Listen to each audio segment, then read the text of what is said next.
Assalamualaikum warahmatullahi wabarakatuh. Perkenalkan, nama saya Yusa Fitri. Saya dari kelompok paper ingin mempresentasikan tugas mata kuliah bimbingan dan konseling yang berjudul Keterampilan Pendekatan Strategi dan Teknik dalam Bimbingan Konseling. Keterampilan dasar konseling merupakan kemampuan mendasar yang harus dimiliki oleh setiap konselor dalam setiap pelaksanaan proses konseling dan sangat berguna dalam rangka lebih mengefektifkan komunikasi dalam konseling. A. Pengertian keterampilan bimbingan konseling menurut Ivey dalam Wills 2004. Menurut Gibson dan Mitchell menyebutkan ada 4 keterampilan dasar konseling, yakni komunikasi, diagnostik, memotivasi, dan manajemen. Berikut ini adalah keterampilan dasar konseling yang harus dikuasai oleh konselor profesional. Yang pertama, pengertian keterampilan parafase. Parafase adalah cara merefleksikan, menegaskan kembali kepada konseling poin penting dari pembicaraan konseling secara lebih jelas dan menggunakan kata-kata konselor sendiri. 2. Pengertian keterampilan mengajukan pertanyaan. Yang ketiga, pengertian keterampilan merefleksikan perasaan. Menurut Katherine Gord dan David Gord, perasaan adalah emosi bukan pikiran. Merefleksikan perasaan adalah cara yang bermanfaat untuk membantu pelepasan beban emosional.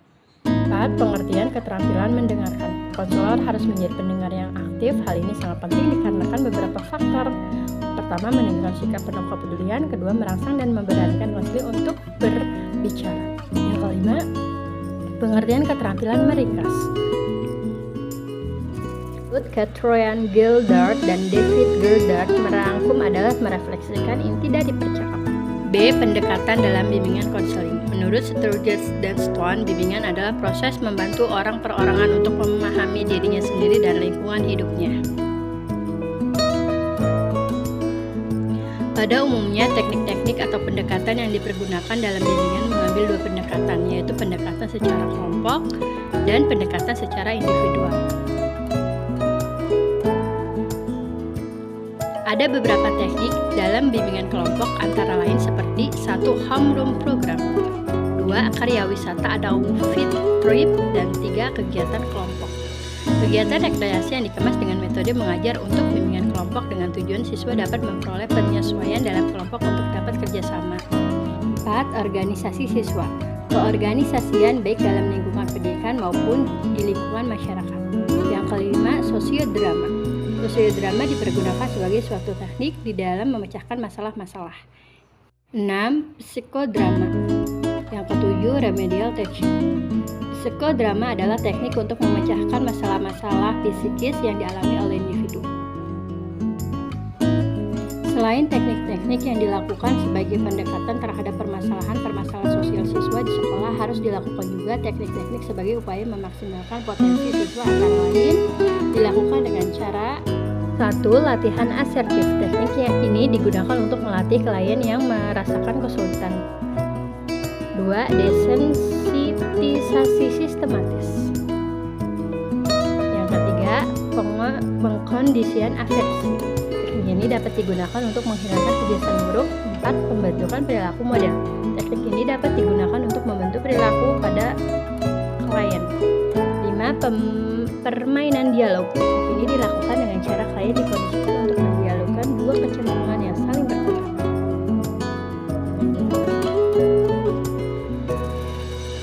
Yang keenam, latihan saya bertanggung jawab merupakan teknik yang dimaksudkan untuk membantu klien agar mengaku dan menerima perasaan-perasaan daripada memproyeksikan perasaannya itu kepada orang lain. Kemudian 8. Teknik pembalikan. Gejala-gejala dan perilaku tertentu seringkali mempresentasikan pembalikan dari dorongan-dorongan yang mendasarinya. Yang ke-9, bertahan dengan perasaan. Teknik ini dapat digunakan untuk klien yang menunjukkan perasaan. Yang ke-10, homework assessment.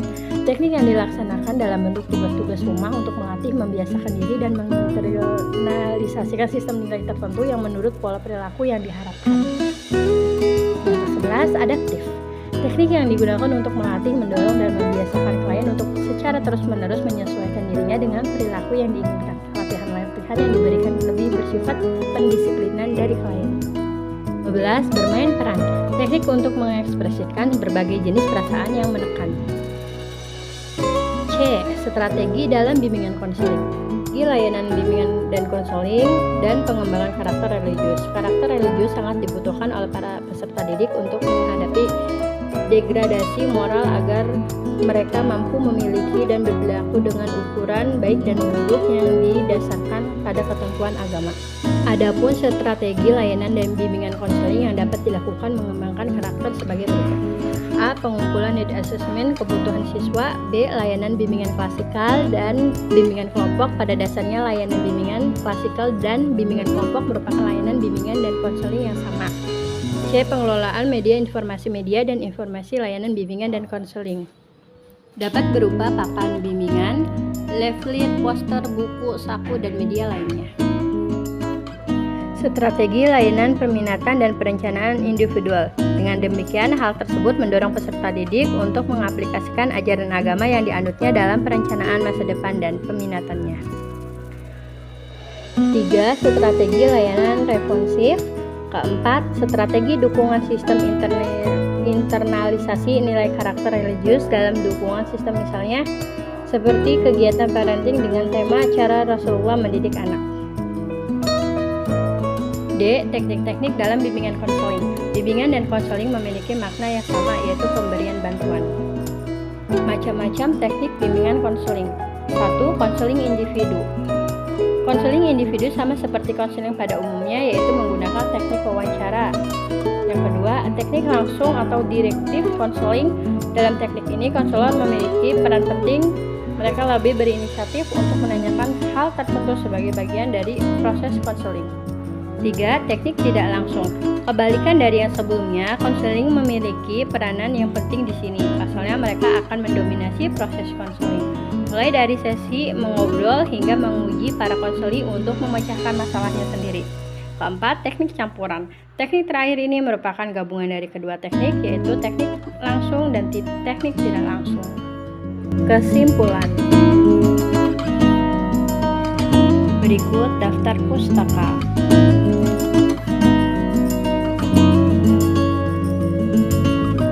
Terima kasih sudah menyimak. Mohon maaf atas segala kekurangannya. Saya akhiri. Wassalamualaikum warahmatullahi wabarakatuh.